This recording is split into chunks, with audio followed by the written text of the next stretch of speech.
hero.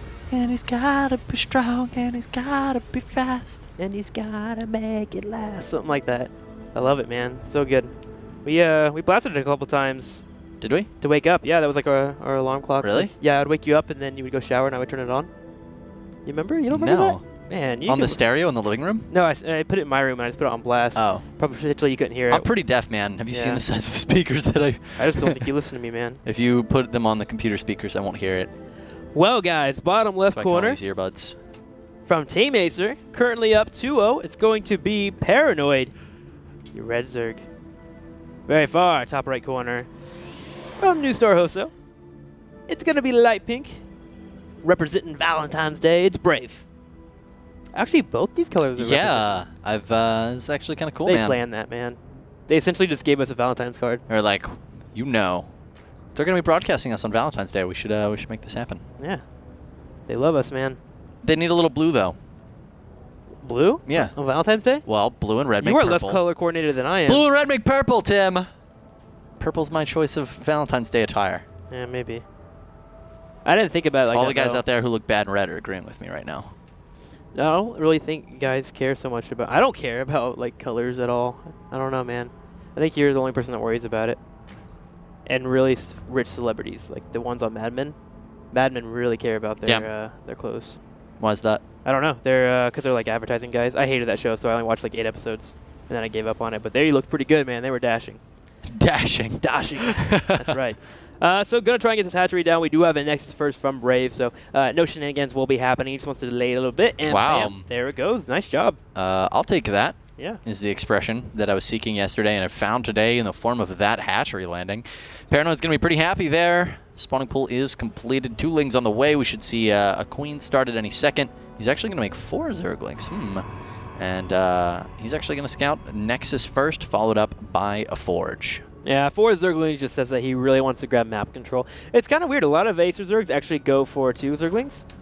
Just kind of become actually pretty standard. You just get the 2 on the map, then you grab the Zelnagas and keep 1 outside of the natural. But with 4 Zerglings, we have Paranoid available to keep 1 tagged on top of the probe at the 3rd, 2 on the Zelnaga, and 1 floating at the 3rd or outside of the natural. So 4 Zerglings are really important early game. I actually prefer it than over the 2 Zerglings, but players that like to cut corners, man. What do you think of this, though? The fact that, he didn't send a Zergling down there? There it is, coming from the top left. So the drone's getting a couple of hits. Probe's going to stand around a little bit, and the Zergling's supposed to get tagged on to the right side. It's not going to be able to do any damage or really keep up falling. Oh my gosh, wow. It just makes it easier to kill off that probe. Well, you got the pylon down. That was actually really well done by Paranoid. A little weird by Brave, kind of really committing completely to that. Yeah, I mean, getting the pylon down, but the probe, I don't know. I don't think that was really worth it overall. I guess he wants to delay it, but whatever. We'll see if he cancels it. Yep. Does. Cancel happens, and all that has to happen here from Paranoid is he just starts the 2nd queen, which he has actually started as natural. Yeah. It really doesn't slow down your build very much at all. Yeah. In fact, a lot of players actually used to go for the 2 queen instead. Some still do. You make your you start your 2nd queen before you actually take this hatchery. So I want to see if Brave's going to do an all-in or if he's going to go for the newest way to play Protoss, which you only get a couple of units out, get a sentry, and get your 3rd up really quickly, and then gateway at that 3rd. And then with force field, you just follow up with more sentries. You can pretty much hold off a majority of pushes that come your way. Well, because he has 4 lings right now, Paranoid is just denying every single probe that wants to leave to check on that 3rd base. This guy might make it, but there is a Zergling here at the Zelnaga. If he brings that over, he can actually ruin the pathing of this probe and kill it off, but yeah, he looks like he's not going to take advantage. Oh, he's bringing the queen over. Though the queen is enough of an identity. We've actually talked about this in the past. Like, if you see the queen, then you've basically seen the hatchery. But, hey, man, you never know that that's the case. Yeah, exactly. I mean, a player might bring their queen all the way down there just to make it look like they have a 3rd, and suddenly you have 8, 9 roaches with a flood of lings falling up in your natural. So yeah. It's really important for that scout. And that actually might prevent Brave from going for a really quick 3rd. If he wanted to go that route, he may play a little bit more defensively on 2 bases, get a couple more gateways up, get that robo out before he does get a 3rd. I mean, that build would it would actually be like a bad idea. It would be a poor play out of Brave because he has not seen this 3rd. Yep. He can still play pretty standard on 2 base and doesn't have to, drop a bunch of cannons right now because he's in the dark. Yeah. It's not a bad play to do that. It's actually the safer route.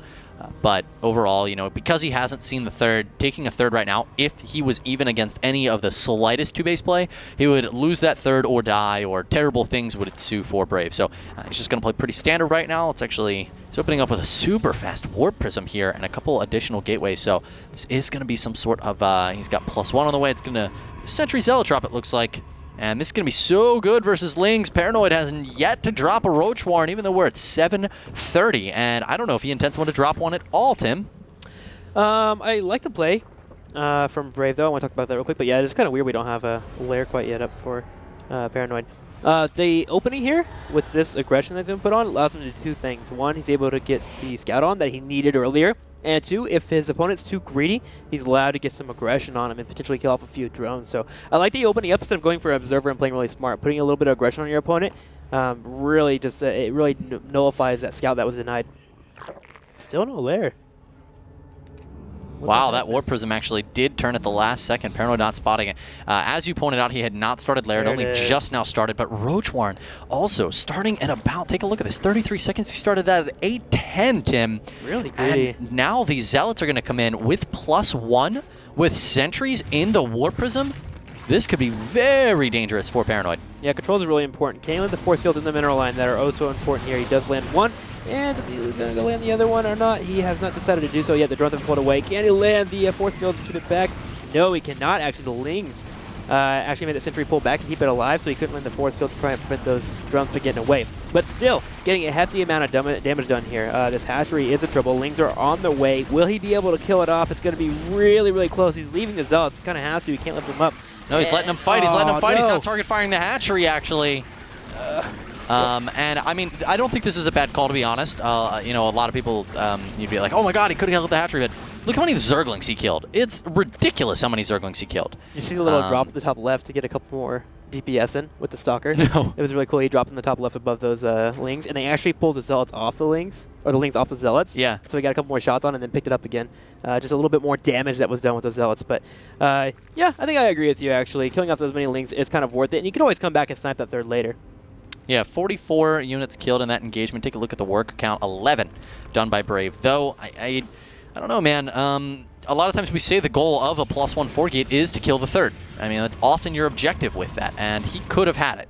He really could have. With the, I didn't think that at first, but then when I saw how long those Zealots actually lived fighting the Zerglings, he could have had that hatchery. So tough call there, but he's going to be following it up with a Mortal Sentry all in, so this actually suddenly makes a ton of sense. Why bother killing the hatchery when, you know, you're going for a big all in behind this? It's more important to kill the units, and now Paranoid is, well, he's got to be a little nervous here versus this attack, man. He's got a lot of units headed towards his base, and 12 Roaches on the way, Glial Reconstitution, but his supply is not that much higher than that of his opponents. All right, force fields are really important here for Brave, keeping the pylons up as well, bringing the Warp Prism at the same time. 4 Immortals. They 4 Immortals, man. Can't do the calculations right off that, but that's that equates to a lot of damage. Pushing straight into natural, and actually all the units are at the third for Paranoid. He's expecting the push to come from there. Even has Roaches rallied over there, so now he has to get a couple of free shots off. Ugh. I really felt like Brave could have gotten a force field down and kill off some of those Roaches there if he really wanted to commit, but now just trying to engage, going to start moving forward. This Spore Car is actually really helpful here. It keeps the Warp Prism back. Yeah, Warp Prism, of course, wants to be used for micro on those Immortals. Paranoid's doing a great job right now of making Brave waste force fields. 6 force fields so far that have yielded nothing, but he has enough sentries to make a lot of mistakes. The whole position. Wow. Wow, he just lost like 7 Roaches for absolutely free. Now we do have a huge round happening. Lings come in from the right and Roaches from the left, but no, that was such a big mistake from Paranoid, and it's going to cost him here. Brave only losing a few units in that engagement. Drones have been pulled off the line. Lings joining in, but they're dealing with the Zealots in the bottom right here. Sentries essentially are free meat shields as the Immortals are shelling through these Roaches. And there it is, GG for Paranoid. Brave is going to take it with a nice +1 attack, followed up by a 4 Mortal Sentry all in. That one whole position. I really think if he would have been able to hold a little bit longer and didn't get force fielded there, he could have barely holding that. Would have been a closer fight, but losing 8 to 9 Roaches there for absolutely free. And then letting everything get caught in, you know, U-shaped force fields. Yeah, exactly, because then after that he kind of attacked, and then force fields came down, and half the Roaches that were left were cut off immediately, and he dealt with those Roaches. That was just a small mistake by Paranoid, and Brave took full capitalization on it. Yeah, Paranoid was playing really well before that, so of course, you know, he definitely still had an opportunity to take it with the Roaches. He baited out 6 force fields. you know, that's 6. Yeah. You only need to do that 3 more times, but 3, maybe 4, maybe 5, maybe 6 more times, but a lot more times. But he was started in the right direction, and then in the blink of an eye, everything collapsed for Paranoid. Brave takes it and puts NSHOseo up on the board. So good for him, and good for NSHOseo, man. No all kill. TT. No You're not sad. You're very happy. I am happy because I do like more games. Alrighty, guys. Well, let's go ahead and get ready for game number 4. That was game number 3. The series is currently 2-1 in favor of Acer. We'll run to a quick commercial break, and we'll be right back.